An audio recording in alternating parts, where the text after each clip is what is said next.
आज इस वीडियो में हम बात करेंगे मंगल के ट्रांजिट की, जो कि 24 अक्टूबर को हो चुका है और 5 दिसंबर तक रहेगा। मंगल देव जो हैं वो तुला राशि को छोड़ के अपनी खुद की राशि मतलब वृश्चिक राशि में ट्रांजिट किया है उसने। तो इस वीडियो में हम बात करेंगे मंगल देव की, अष्टम भाव की, स्कॉर्पियो राशि की जिसमें उन्होंने ट्रांजिट किया है और सारी राशियों में इसका क्या इफेक्ट पड़ेगा उसके बारे में। नमः शिवाय, आप सबका स्वागत है मेरे चैनल में। अगर आपने अभी तक चैनल को सब्सक्राइब नहीं किया है तो उसे सब्सक्राइब कर लीजिए, जिससे फ्यूचर में आने वाली वीडियोस का अपडेट आपको मिलता रहे। तो चलिए ज़्यादा विलंब नहीं करते हैं और स्टार्ट करते हैं कि मंगल देव एक्चुअली हैं क्या। एस्ट्रोलॉजी में मंगल को ऊर्जा बोला जाता है, मंगल को एनर्जी बोला जाता है। एग्रेशन को भी हम मंगल से देखते हैं, जो हमारे बड़े भाई हैं उनको भी मंगल से देखते हैं, जो भृगुनंदी नाड़ी में हस्बैंड को भी हम मंगल देव से देखते हैं। तो मंगल का ट्रांजिट जो है वो उसका इफेक्ट जो है वो सबकी लाइफ में बहुत ज़्यादा पड़ने वाला है। और ये आ रहा है स्कॉर्पियो राशि में। स्कॉर्पियो मतलब कि 8 नंबर की राशि। अगर हम काल पुरुष की कुंडली में देखते हैं तो 8वां भाव 8वीं राशि से रूल होता है। और 8वां भाव जो होता है वो होता है अकल्ट का, रिसर्च का। जो इन लॉज हैं उनको भी 8वें भाव से देखते हैं, एक्सीडेंट्स वगैरह भी 8वें भाव से देखते हैं। जितनी भी इंटरनल जो चीज़ें हैं, जो कि गुप्त चीज़ें हैं, उनको भी हम 8वें भाव से देखते हैं। मार्स के ट्रांजिट से सबकी लाइफ में एक हिडन ट्रांसफॉर्मेशन आएगा। इसमें आप ये कह सकते हैं कि जो हमारे अंदर एक, क्योंकि मंगल एक ऊर्जा है, मंगल एक हिम्मत है, मंगल बल है, तो जो हर व्यक्ति के अंदर एक ऊर्जा है, एक बल है, जो बहुत सारी ऐसी फीलिंग्स हैं जो दबी हुई हैं, मार्स के 8 नंबर के स्कॉर्पियो राशि में आने से वो व्यक्ति की सारी अंदर की फीलिंग्स जो हैं वो आगे उजागर होंगी। वो हर एक्टिविटी पे मनन करेंगे और इसमें एग्रेशन लेंगे, मतलब कि इस पे काम करेंगे।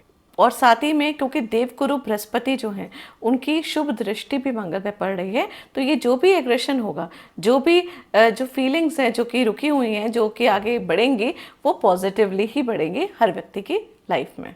बस एक चीज़ का ध्यान रखना होगा, हर व्यक्ति को ना अपनी वाणी पे थोड़ा कंट्रोल करना होगा, बोलने से पहले सोचना पड़ेगा। क्योंकि जैसे मंगल का ट्रांजिट हो रहा है ना, वैसे ही मरकरी भी वहाँ पे है और मंगल और मरकरी दोनों दोस्त नहीं हैं। ऑल्दो जुपिटर की शुभ दृष्टि यहाँ पे पड़ रही है, बट जब ये दोनों दोस्त नहीं होते हैं और एक साथ युति करके बैठते हैं तो कभी कभी कम्युनिकेशन में एग्रेशन जो है वो दिखाई देता है। तो बहुत सारी ऐसी चीज़ें हैं जो आपके मन में दबी हुई हैं, उस चीज़ को आप उजागर तो करेंगे, बट उसको सोच समझ के आपको करना ज़रूरी होगा। या आप ये कह सकते हैं कि जो कम्युनिकेशन जो आपका होगा, जो आप कुछ बोलेंगे, उसमें एग्रेशन भी दिखाई दे सकता है। क्योंकि मंगल एक ऊर्जा है और मरकरी कम्युनिकेशन है, जुपिटर की शुभ दृष्टि यहाँ पर पड़ रही है। तो ये तो डेफिनेट है कि आपके मन में जो जो चीज़ें जो दबी हुई थी वो चीज़ें बाहर आएंगी, उजागर होंगी, बट वो पॉजिटिव हों, इस चीज़ का आपको कंट्रोल करने की रिक्वायरमेंट होगी जब तक मरकरी देव जो हैं वो मंगल के साथ यहाँ पे युति करके बैठेंगे। उसके बाद फिर मरकरी रेट्रो हो जाएंगे, उसके बाद इस चीज़ को और ज़्यादा ध्यान रखना पड़ेगा। क्योंकि रेट्रो जब भी कोई प्लैनेट होता है तो वो अपनी जो चीज़ें जो दिखाना चाहता है, जो करना चाहता है, उस पर तीव्रता जो है उसकी और ज़्यादा बढ़ जाती है। तो जैसे ही मरकरी रेट्रो होंगे उसके बाद जो है इस चीज़ का ज़्यादा ध्यान रखना पड़ेगा। क्योंकि जैसे ही 10 नवंबर में मरकरी रेट्रो होंगे तो कभी कभी क्या होता है कि जो पॉजिटिव जो आपकी चीज़ें हैं जो आपको व्यक्त करनी है, जो आपको किसी के सामने प्रेजेंट करनी है, वो कम्युनिकेशन में कुछ नेगेटिव आपके मुंह से निकल सकता है मरकरी के रेट्रो होने पे। तब तक आपका जो टाइम है वो डेफिनेटली आगे अपनी बात व्यक्त करने का है। अगर मान लीजिए कि आप कहीं पे जॉब करते हैं और आप कोई बात अपनी रखना चाहते हैं तो एकदम परफेक्ट टाइम है इस समय बात रखने का। लेकिन 10 नवंबर के बाद आपको इसी चीज़ को थोड़ा सा संभल के बात करनी पड़ेगी, तोल मोल के बात करनी पड़ेगी, अपनी कम्युनिकेशन में चीज़ों का ध्यान रखना पड़ेगा। ये ओवरऑल सभी लोग, सभी राशियों के लिए है। ये बहुत ही ज़्यादा इंपॉर्टेंट ट्रांजिट है क्योंकि मंगल जो हैं वो अपनी खुद की वृश्चिक राशि में आ रहे हैं। इसमें ट्रांसफॉर्मेशन जो है वो कम्युनिकेशन का बहुत ज़बरदस्त होगा।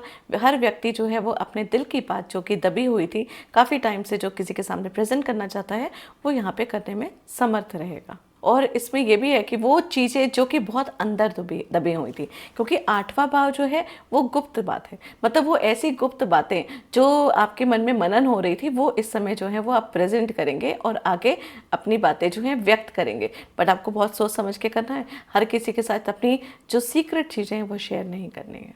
जुपिटर भी अतिचारी दृष्टि से जो है वो मंगल देव को देख रहे हैं और जुपिटर की शुभ दृष्टि जो है वो मंगल देव पे पड़ रही है, तो चीज़ें बेनिफिट ही रहेंगी। लेकिन जब जुपिटर भी रेट्रो हो जाएंगे तो उस समय चीज़ें जो हैं वो और ज़्यादा जो इंटेंसिटी है इन सब चीज़ों की वो और ज़्यादा इंक्रीज हो जाएगी। उसके बाद अगर आप देखते हैं तो मंगल देव जो हैं उनकी दृष्टि जो है वो राहु पे भी पड़ रही है, तो डेफिनेट बात है कि जब मंगल देव की राहु पे दृष्टि पड़ती है तो इसमें टेक्निकली जो है वो चीज़ें बहुत ज़्यादा स्ट्रॉन्ग होती हैं, लेकिन साथ साथ एग्रेशन जो है वो जो मंगल का एग्रेशन है वो और ज़्यादा इंक्रीज भी होता है। लेकिन साथ में ये भी है कि जिसकी कुंडली में मंगल स्ट्रॉन्ग है, क्योंकि मंगल और राहु की भी दृष्टि संबंध बन रहे हैं, और जिन लोगों की कुंडली में चंद्रमा जो है और राहु या मंगल के नक्षत्र में बैठे हुए हैं उनको जो है टेक्निकली बहुत ज़्यादा बेनिफिट होने वाला है इस मंगल के ट्रांजिट से। जैसे आप कह सकते हैं कि 27 अक्टूबर से 1 नवंबर तक जो मंगल है वो विशाखा नक्षत्र में होंगे। विशाखा नक्षत्र जुपिटर का खुद का नक्षत्र है और जुपिटर जो है वो मंगल देव को देख रहे हैं, तो यहाँ पे एनर्जी आप लोग की बहुत ज़्यादा स्ट्रांग होगी। और उसके बाद 1 नवंबर से 19 नवंबर तक मंगल देव जो हैं वो शनि देव के नक्षत्र में होंगे। तो शनि देव के जब नक्षत्र में आएंगे तो ये आपके जो आसपास के जो लोग हैं, आपके भाई हैं, आपके जो कर्मचारी हैं, जो आपके ऑफिस में जो कुलीग्स हैं, उन सब चीज़ों का, उन सब लोगों का आपको अच्छा सहयोग मिलेगा। ये ओवरऑल सब राशियों के लिए है। और उसके बाद फिर 19 तारीख से 5 दिसंबर तक मंगल देव जो है वो बुध की राशि में रहेंगे।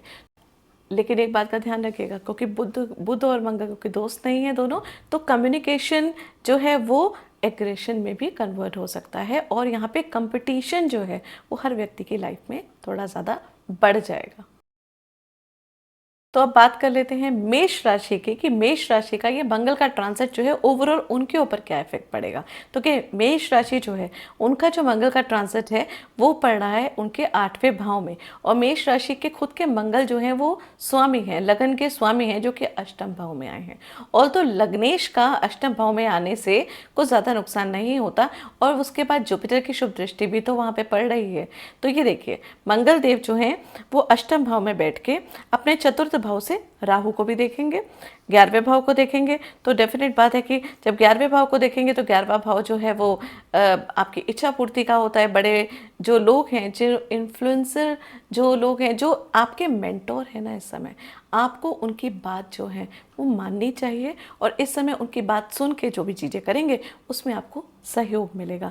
ये मेष राशि वालों के लिए बहुत ज़्यादा इंपॉर्टेंट है। उसके बाद क्यों, क्योंकि शुभ दृष्टि जो है वो मंगल देव पे जुपिटर की पड़ रही है, इसलिए ये जो आपकी हिडन चीज़ें हैं जो कि आप व्यक्त करना चाहते हैं, आप अपनी वो बातें जो कि अपने बॉसेस के संग शेयर करना चाहते हैं, अपने बिजनेस पार्टनर्स के संग शेयर करना चाहते हैं, या कोई अपने बड़े भाइयों से या फिर अपने पति से कुछ चीज़ें जो हैं वो रखी हुई हैं उन्होंने, वो शेयर करना चाहते हैं, तो मंगल जिनकी भी मेष राशि है उनके लिए ये बहुत ही अच्छा टाइम है, उनकी इच्छा की पूर्ति होगी। और टेक्निकली जो लोग हैं, रिसर्च में, अकल्ट में, उन लोगों के लिए बहुत ही ज़्यादा अच्छा और फ्रूटफुल टाइम होगा। बस एक ही चीज़ से आपको बचना होगा, क्योंकि राहु देव भी यहाँ पे हैं, तो किसी भी तरीके के पॉलिटिक्स या षड्यंत्र में आप मत फंसिएगा। मतलब कि आपके साथ लोग सहयोग करेंगे, लेकिन आप खुद किसी के लिए कोई षड्यंत्र या उन सब चीज़ों में मत करिएगा, क्योंकि ये अभी हो सकता है कि आपको इस समय साथ मिल जाए लोगों का किसी के खिलाफ, लेकिन उसके बाद जब जुपिटर जो है वो रेट्रो होंगे उस समय आपको इस चीज़ का काफ़ी पछतावा होगा। प्रॉपर्टी से रिलेटेड जो डील्स वगैरह हैं वो भी हो सकती हैं, लेकिन बहुत सोच समझ के आपको डॉक्यूमेंटेशंस वगैरह में जो है वो हाथ मारना है, तभी आपको बेनिफिट होगा। नहीं तो ऐसा ना हो कि अभी एग्रेशन में कोई भी चीज़ करने से आपको बाद में पछतावा पड़े। बिजनेस पॉइंट ऑफ व्यू से ये टाइम जो है वो बहुत ज़्यादा फ्रूटफुल रहेगा, लेकिन पार्टनर्स जो हैं उनके साथ थोड़ा सा ध्यान रखना पड़ेगा अपने कम्युनिकेशन में। एक बात का ध्यान रखिएगा, देखिए मंगल देव अष्टम भाव में आ रहे हैं, तो अगर कोई कोर्ट केस वगैरह चल रहा है तो इस समय थोड़ा अवॉइड करेगा टिल 5 दिसंबर, क्योंकि कोई भी आप एक्शन जो लेंगे वो आपके फेवर में यहाँ पे नहीं हो सकती। और साथ में जो पार्टनरशिप जो है, जो आपके पार्टनर्स हैं जिनके संग आप बिजनेस कर रहे हैं, उनके साथ भी आपको थोड़ा सा ध्यान रखना पड़ेगा, क्योंकि ये जो टाइम है ये पार्टनर्स के साथ जो है अनबन करने का टाइम है। यहाँ पे आप लोगों के बीच में मिसअंडरस्टैंडिंग वगैरह जो है वो पैदा हो सकती है, या हो सकता है कि आपका कोई पार्टनर जो है वो आपके खिलाफ कोई षड्यंत्र करे। किसी भी तरीके का न्यू इन्वेस्टमेंट के लिए मैं आपको यही बोलूँगी कि अभी थोड़ा सा अवॉइड करें जब तक मंगलदेव अष्टम में है, और इसके बाद मंगलदेव नवम भाव में आ जाएंगे तो उसके बाद आप अष्टम आप जो भी करेगा, क्योंकि देखिए इस समय आपको ऑफर्स तो मिल रहे होंगे कोई न्यू फ्लैट लेने का या किसी भी चीज़ का, कोई जुपिटर भी 4th हाउस में आए हुए हैं, लेकिन यहाँ पे ये होगा कि अभी आप किसी भी तरीके का इन्वेस्टमेंट जो करेंगे उसमें आपको पछतावा करना पड़ेगा। इसलिए अभी थोड़ा सा धैर्य से काम करिएगा, अभी कोई भी चीज़ की जल्दबाजी मत करिएगा, थोड़ा सा ये वाला टाइम निकल जाने दीजिए 5 दिसंबर का, उसके बाद किसी चीज़ में इन्वेस्टमेंट करेगा। अभी सिर्फ आपका काम है उन इन्वेस्टमेंट के बारे में जानकारी लेना, अच्छी तरीके से उनको प्रॉपरली पढ़ना, और उसके साथ साथ एक चीज़ का और ध्यान रखिएगा, क्योंकि देखिए अष्टम भाव ससुराल पक्ष से रिलेटेड भी होता है, तो यहाँ पे ससुराल पक्ष से आपको कुछ ना कुछ जो है वो बैड न्यूज़ भी सुनने को मिल सकती है, या आपकी आपस में कोई मिसअंडरस्टैंडिंग भी हो सकती है, तो आपको बहुत ज़्यादा धैर्य जो है वो बना के रखना पड़ेगा। समझदारी से काम करेंगे, अपने सीक्रेट्स जो हैं वो हर किसी से शेयर नहीं करेंगे, तो ये वाला गोचर आपके लिए बहुत ज़्यादा फ्रूटफुल रहेगा। उसके साथ साथ हेल्थ का थोड़ा सा ध्यान रखिएगा, बहुत ज़्यादा टेंशन वाली बात नहीं है, क्योंकि लग्नेश जो है वो अष्टम भाव में है, तो लग्नेश का अष्टम में जाना बहुत ज़्यादा नेगेटिव नहीं होता है, बट थोड़ा बहुत खाने पीने का थोड़ा सा ध्यान रखेंगे तो आपकी जो छोटी मोटी हेल्थ है वो ठीक रहेगी। अगर कोई बीपी पेशेंट है या हार्ट पेशेंट है तो उनको स्पेशली इस चीज़ का ध्यान रखने की रिक्वायरमेंट है। एसिडिटी की प्रॉब्लम हो सकती है जब सूर्य देव जो हैं वो यहाँ पे ट्रांजिट करेंगे, उसके बाद ये मिड ऑफ द मंथ के बाद आपको ये सिचुएशन हो सकती है, खाने के डाइजेशन में प्रॉब्लम हो सकती है। स्टूडेंट्स के लिए बहुत अच्छा टाइम है, कंपटीशन के लिए बहुत अच्छा टाइम है, इन्वेस्टमेंट से थोड़ा सा आपको बचना चाहिए और थोड़ा सा धैर्य से काम करना चाहिए। और जितने भी लोग हैं जिनको आप एक्चुअली मेंटोर अपना समझते हैं, जो आपके बॉसेस हैं, वो जो भी आपको बात कहें उनको बहुत ध्यान से आपको सुनना है। अभी ये टाइम है उनकी बातें सुनने का, अभी आपको एग्रेशन में कोई भी काम नहीं करना है, इस चीज़ को आपको प्रोटेक्ट करके अपने लिए रखना है टिल 5 दिसंबर। अगर अपनी वाणी में थोड़ा सा नियंत्रण रखेंगे तो कोई भी टाइप ऑफ कम्युनिकेशन गैप नहीं रहेगा, और राहु 11वें भाव में बैठ के आपको बहुत ज़्यादा बेनिफिट देंगे। लग्नेश का राहु के साथ दृष्टि संबंध बन रहा है, जो कि आपके लिए फायदेमंद ही होने वाला है। आपको सहयोग मिलेगा, लेकिन साथ साथ आप किसी भी षड्यंत्र में मत फंसिएगा। एक बिल्कुल सिंपल सी चीज़ है कि जो भी प्रॉपर्टी अगर आप लेना चाह रहे हैं या कोई भी आप इन्वेस्टमेंट करना चाह रहे हैं, उस चीज़ को बहुत सोच समझ के करिएगा, भी कोई जल्दीबाजी उसमें मत करिएगा। बहुत टाइम से आपके लंबे टाइम से मन में बहुत सारी बातें जो छिपी हुई थी वो अपने मेंटोर अपने बॉसेस के संग आप शेयर कर सकते हैं, लेकिन अपने वो सीक्रेट्स अपने बराबर के लोगों के संग शेयर मत करिएगा, नहीं तो आप षड्यंत्र का जो है वो पात्र बन सकते हैं। पार्टनरशिप के लिए अगर देखा जाए तो ये टाइम बहुत ज़्यादा अच्छा नहीं है, बिजनेस पॉइंट ऑफ व्यू से ये टाइम बहुत अच्छा है, स्टूडेंट्स के लिए बहुत अच्छा टाइम है, लेकिन पार्टनर्स के साथ थोड़ी अनबन या मिसकम्युनिकेशन हो सकता है। तो मेन आपको अपने गुस्से पे कंट्रोल करना है, और ससुराल पक्ष के साथ कुछ ना कुछ अनबन होने की संभावना है। अगर किसी कोर्ट केस में अगर आप लगे हुए हैं तो अभी आप थोड़ा सा स्थगित करिएगा ये टाइम, मंगल देव को 9th हाउस में चले जाने दीजिए, 5 दिसंबर के बाद ही कोई एक्शन लीजिएगा, क्योंकि अभी एक्शन जो है वो ज़्यादा फ्रूटफुल आपके लिए होने वाला यहाँ पे नहीं है। ओवरऑल अगर आप अपने गुस्से पे कंट्रोल करें, अपनी वाणी पे नियंत्रण रखें और अपने सीक्रेट्स चीज़ें जो हैं वो हर किसी के संग शेयर नहीं करते हैं, तो फिर ये टाइम आपका बहुत अच्छा जाएगा। मेन आपको इम्पॉर्टेंट है जो ध्यान रखना मेष राशि वालों, कि आपको अपने सीक्रेट्स जो हैं वो सिर्फ उनसे शेयर करना है जो एक्चुअली डिजर्व करते हैं, नॉट टू एवरीवन। अभी आप मनन करिए, टेक्निकली जो इस फील्ड में है, रिसर्च में है, अकल्ट में है, उनके लिए टाइम बहुत अच्छा है। राहु आपकी सारी इच्छाएं पूरी करेगा, लेकिन साथ साथ ये भी है कि अगर आप अपने बराबर के लोगों के संग कंपटीटर्स जो हैं उनके साथ जो है अपनी कोई सीक्रेट बातें शेयर करेंगे या अपने बराबर के लोगों के संग शेयर करेंगे तो कहीं ना कहीं षड्यंत्र के पात्र भी बन सकते हैं। आपको करना क्या है, 8वें भाव में क्योंकि मंगल देव हैं, तो आपको अपने मंगल को स्ट्रॉन्ग करने के लिए हनुमान चालीसा पढ़ना है, और हर मंगलवार मीठा पान जो है वो हनुमान जी को अर्पित करिए। अब बात कर लेते हैं वृषभ राशि की, जिनके मंगल देव जो हैं वो 7वें भाव में आ रहे हैं। 7वां भाव स्पाउस का होता है, पार्टनर्स का होता है, बिजनेस का होता है, हमारी डेली अर्निंग्स का भी होता है, लीगल केसेस का भी होता है, और सबसे इम्पॉर्टेंट है 7वां भाव स्पाउस का होता है। तो देखिए यहाँ पे मंगल देव आ रहे हैं, जहाँ पे शुभ दृष्टि जो है वो जुपिटर की भी पड़ी हुई है, तो आपके स्पाउस के साथ आपके संबंध जो हैं वो थोड़े से आपके एग्रेशन की वजह से बिगड़ सकते हैं।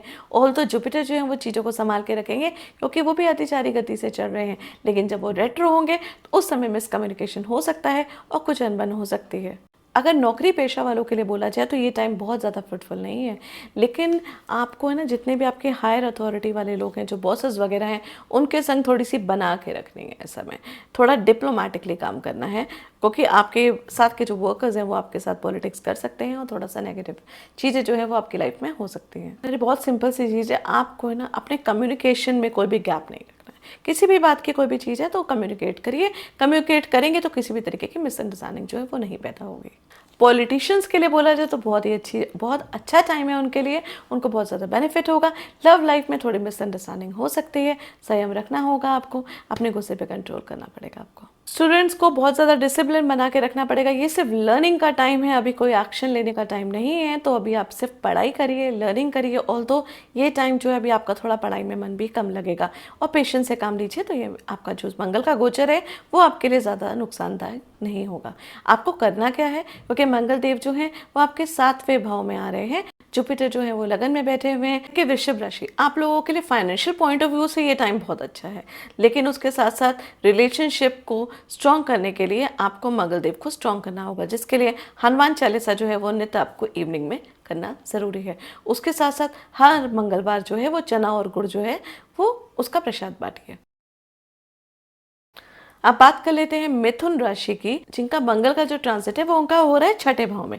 6ठा भाव जो है वो रोग ऋण शत्रु का होता है, 6ठा भाव जो है वो लोन का होता है, 6ठा भाव जो है वो स्टमक से रिलेटेड इश्यूज का भी होता है, आपकी नौकरी का भी होता है। और यहाँ पे मंगल देव जो है वो अच्छा रिजल्ट देते हैं। ऑल्दो ये हाउस अगर कालपुरुष की कुंडली से देखा जाए तो मरकरी का है, यहाँ पे आपको बहुत ज़्यादा जो है वो नौकरी और बिजनेस पॉइंट ऑफ व्यू से आपको बेनिफिट मिलेगा। अगेन मैं यही बात बोलूँगी, आपको भी कम्युनिकेशन गैप नहीं होना चाहिए। स्टूडेंट्स के लिए भी बहुत अच्छा टाइम है, कंपटीशन के लिए एग्जैक्टली बहुत अच्छा टाइम है। बिजनेस पॉइंट ऑफ व्यू से भी अगर देखा जाए तो आपके कंपटीटर्स जो है वो आपसे हारेंगे, आप उनके ऊपर हावी होंगे। देखिए किसी भी तरीके से ना कोशिश करिए, अगर लोन लेने का आप सोच रहे हैं तो इस महीने आप अवॉइड करिए एटलीस्ट 5 दिसंबर तक। उसके बाद एक चीज़ का ध्यान रखिएगा, हर ज़रूरत नहीं है आपको बहुत ज़्यादा स्पष्ट वक्ता बनने की। ऐसा कोई भी चीज़ या कोई भी व्यक्त करने के लिए जिससे कि किसी को हर्ट हो, किसी का दिल दुखे, उस चीज़ का आपको बहुत ज़्यादा ध्यान रखने की रिक्वायरमेंट है। तो कम्युनिकेशन में आपको बहुत ज़्यादा ध्यान रखना पड़ेगा। अपनी लाइफ में डिसिप्लिन बना के रखें, क्रोध या जल्दबाजी नहीं करें। पॉलिटिशियंस के लिए ये अच्छा टाइम है। पॉलिटिशियंस के लिए उनकी लाइफ में जो उनके जितने भी जो उनके दुश्मन होंगे वो सरफेस में आएंगे और आपको पता चलेगा कि कौन कौन जो दोस्त बन के आपके साथ बैठे हुए हैं और वो आपकी पीठ पीछे छुरा भोंक रहे हैं। इन सब चीज़ों की आपको इस समय जो है वो क्लियरिटी मिलेगी। हेल्थ वाइज एसिडिटी इशू हो सकता है, लेकिन एक चीज़ का ध्यान रखिएगा, कोई भी व्यक्ति आपका कुछ बिगाड़ नहीं पाएगा, क्योंकि मंगल देव जो है 6ठे भाव में बैठ के शत्रुहंता योग बनाते हैं। रेमेडी के लिए आपको करना क्या है, जो छोटी कन्याएं होती हैं जो 9 साल तक की होती हैं, उनको लाल रंग की चुनरी जो है वो गिफ्ट करिए और साथ में उनको खीर खिलाइए। बात कर लेते हैं कर्क राशि पे मंगल का ट्रांजिट का क्या इफेक्ट पड़ेगा। कर्क राशि जिनके पंचम भाव में मंगल देव का ट्रांजिट हो रहा है। मंगल देव आपके पंचम और दशम के स्वामी हैं, जो कि पंचम में आके बैठे हुए हैं और यहाँ पे बुध भी बैठेंगे और यहाँ पे आपके जुपिटर की शुभ दृष्टि भी पड़ रही है। ये जो टाइम है ना, आपकी बुद्धि को बढ़ावा देगा, आपकी हॉबीज बढ़ेंगी, आप इंजॉय करेंगे, इंजॉय करने का टाइम है। लेकिन साथ ही साथ आपको इस चीज़ का भी ध्यान रखना है कि आपके प्रेम प्रसंग में थोड़ा सा एग्रेशन आपका इंक्रीज होगा, उस एग्रेशन को आपको कंट्रोल करके रखना है। ये जो गोचर है ना आपके दिमाग को बहुत ज़्यादा तेज करेगा। स्टूडेंट्स के लिए बहुत ही अच्छा टाइम है, नई नई चीज़ लर्न करने का टाइम है, सब्जेक्ट्स चेंज करने का टाइम है। जो टेक्निकली फील्ड में है उनके लिए भी ये बहुत अच्छा टाइम है। मान सम्मान में वृद्धि होगी, आपको प्रमोशन के भी योग जो है वो बनेंगे इस गोचर के बाद। फाइनेंशियली पॉइंट ऑफ व्यू से ये टाइम आपका बहुत अच्छा रहेगा। बिजनेस पॉइंट ऑफ व्यू से बहुत अच्छा टाइम, आप इन्वेस्टमेंट कर सकते हैं। कोई नए बिजनेस के बारे में आप सोच रहे हैं तो उसको आगे आप बढ़ा सकते हैं, अपने बिजनेस को फैला सकते हैं। नौकरी पेशा वालों के लिए भी ये टाइम जो है बहुत ज़्यादा फ्रूटफुल रहेगा। लव लाइफ जो है, बस कर्क राशि वालों को इस चीज़ का ध्यान रखना कि लव लाइफ में थोड़ा आर्ग्यूमेंट वगैरह हो सकता है। उसके अलावा टेक्निकली अगर देखा जाए और प्रोफेशनली देखा जाए, फाइनेंशियली देखा जाए, तो ये मंगल का गोचर जो है वो आपको बहुत ज़्यादा बेनिफिट देगा। पॉलिटिशियन के लिए मान प्रतिष्ठा बढ़ेगी। एक सिंपल सी चीज़ है कि कोई भी इन्वेस्टमेंट है ना, थोड़ा सूझ बूझ के करिए। अगर ओवरऑल देखा जाए तो ये वाला गोचर जो है फाइनेंशियली पॉइंट ऑफ व्यू से, बिजनेस पॉइंट ऑफ व्यू से, नौकरी के पॉइंट ऑफ व्यू से, कोई लर्निंग करने के लिए, स्टूडेंट्स के लिए, सबके लिए ये बहुत अच्छा जो है ये गोचर जाने वाला है। सिर्फ आपको रिलेशनशिप में अपने एग्रेशन को कंट्रोल करके रखना है और कोई भी इन्वेस्टमेंट करते समय थोड़ा सूझबूझ के इन्वेस्टमेंट करना है। और इन्वेस्टमेंट आप करिए, एक्सपैंड करिए चीज़ों का, आपको यहाँ पे बेनिफिट मिलेगा। आपको करना क्या है, क्योंकि मंगल देव जो है वो आपके लिए फ्रूटफुल हैं, बहुत ज़्यादा बेनिफिट दे रहे हैं। आपको हनुमान चालीसा जो है उसको रेगुलर करते रहना है, सुबह शाम दोनों टाइम। हो सके तो 5 बार कम से कम एक दिन में हनुमान चालीसा करिए, जिससे कि ये वाला जो गोचर है वो आपके लिए और ज़्यादा बेनिफिट करे। अब बात कर लेते हैं सिंह राशि की, जिनका ये मंगल का गोचर जो है वो चतुर्थ भाव में आ रहा है। चतुर्थ भाव में मंगल देव आते हैं तो डेफिनेटली प्रॉपर्टी भी देते हैं, मान सम्मान भी देते हैं, क्योंकि मंगल देव यहाँ पे बैठे हुए हैं और जुपिटर जो है वो दृष्टि भी दे रहे हैं मंगल देव को। यहाँ पे आप है ना अपने घर में रेनोवेशन भी करा सकते हैं, लेकिन साथ साथ है ना आपका मन जो है ना वो थोड़ा सा बेचैन रहेगा, माता की हेल्थ को भी कष्ट हो सकता है। जो प्रॉपर्टी डीलर्स हैं उनके लिए बहुत अच्छा टाइम है। इनफैक्ट जो वास्तु कर रहे हैं, वास्तु कंसल्टेंट हैं, उनके लिए भी ये अच्छा टाइम है। बट आपके थोड़ा सा वाणी में एग्रेशन होगा, उसको आपको कंट्रोल करके रखना है। लेकिन जो हार्ट पेशेंट हैं, जिनका बीपी काफ़ी हाई होता है, उनको अपना हेल्थ वाइज यहाँ पे ध्यान रखना पड़ेगा, क्योंकि बीपी फ्लक्चुएट हो सकता है। हार्ट पेशेंट के लिए थोड़ा सा टिपिकल टाइम रह सकता है, स्पेशली जब सूर्य देव जो है यहाँ पे ट्रांजिट करेंगे उस वक्त। ध्यान रखिएगा इस समय ना किसी भी वाद विवाद से आपको बचना है। आपको है ना प्रोफेशनली काम अच्छा मिलेगा, लेकिन बर्डन बहुत ज़्यादा रहेगा, काम का बोझ है ना बहुत ज़्यादा रहेगा, और उसका दबाव जो है ना ये पूरा टाइम जो है वो आपके संग बना रहेगा।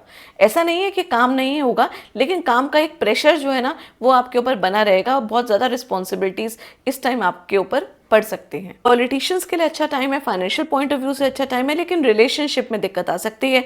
जो दाम्पत्य जीवन है वहाँ पे थोड़ा कलह कलेश होने की संभावना है। देखिए स्टूडेंट्स के लिए बेस्ट टाइम है, कंपटीशन के लिए बेस्ट टाइम है, लेकिन घर में आर्ग्यूमेंट्स हो सकते हैं, तो अपने वाणी पे आपको नियंत्रण रखने की रिक्वायरमेंट है। गुस्से पे कंट्रोल करेंगे, वाणी पे नियंत्रण रखेंगे, ये गोचर जो आपको पॉजिटिव चीज देना चाहता है वो आपको उससे मिलेंगी। रेमेडी के लिए आपको है ना सूर्य जल तो बराबर देना ही देना है, उसमें थोड़ा सा कुमकुम या लाल रंग का चंदन जो है उसमें डालिए, थोड़ा सा गुड़ डालिए और सूर्य को जल दीजिए। उसके अलावा अगर पॉसिबल है कर सकते हैं तो मंगला गौरी का व्रत है वो हर मंगलवार जो है वो रखिए टिल 5 दिसंबर, या फिर 5 मंगला गौरी का व्रत आप रख लीजिए, आपके लिए बहुत ज़्यादा बेनिफिट होगा। अब बात कर लेते हैं कन्या राशि की, कि कन्या राशि वालों के लिए ये जो मंगल का गोचर है वो कैसा जाएगा। तो कन्या राशि वालों आपके लिए जो मंगल देव जो हैं वो आ रहे हैं आपके तीसरे भाव में। तीसरा भाव पराक्रम का होता है, तीसरा भाव बल का होता है, तीसरा भाव कम्युनिकेशन का होता है, छोटे भाई बहनों का भी होता है। तो यहाँ पे आपका बल में, पराक्रम में, हर चीज़ में वृद्धि होगी। फिर जुपिटर की भी शुभ दृष्टि यहाँ पे पड़ रही है, लेकिन डॉक्यूमेंटेशन का आपको ध्यान रखना है, क्योंकि मरकरी भी यहाँ पे आएंगे। तो जिस समय मरकरी जो है वो रेट्रो होंगे, उस समय आप किसी डॉक्यूमेंट में गलत तरीके से सिग्नेचर करने में कोई भी जल्दीबाजी नहीं करेगा। इसमें आपको बहुत ज़्यादा अलर्ट रहने की रिक्वायरमेंट है। लेकिन बेनिफिट के हिसाब से देखा जाए तो देखिए आपका बल बढ़ेगा। ये जो गोचर है ना इसमें आपका एक उत्साह बढ़ेगा, आपका है ना मतलब आपके अंदर एनर्जी बहुत ज़्यादा भर के आएगी। उस एनर्जी की वजह से आपके प्रोफेशनल लाइफ में, आपके बिजनेस पॉइंट ऑफ व्यू से ये टाइम जो है वो बहुत ही अच्छा आने वाला है। मतलब एक तरीके से देखा जाए तो कन्या राशि वालों के लिए ये टाइम जो है वो काफ़ी अच्छा आएगा।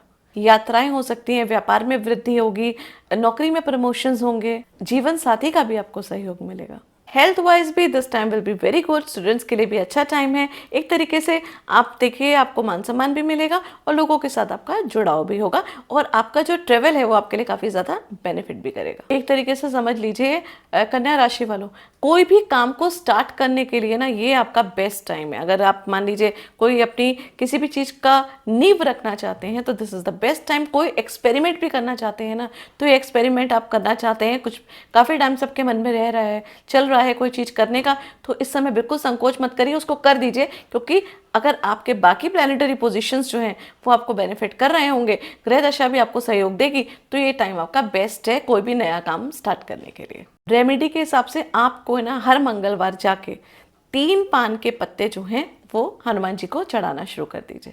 ये मंगलवार करते रहिए बस। बाकी देखिए गोचर आपके लिए बहुत ज़्यादा फायदा करेगा।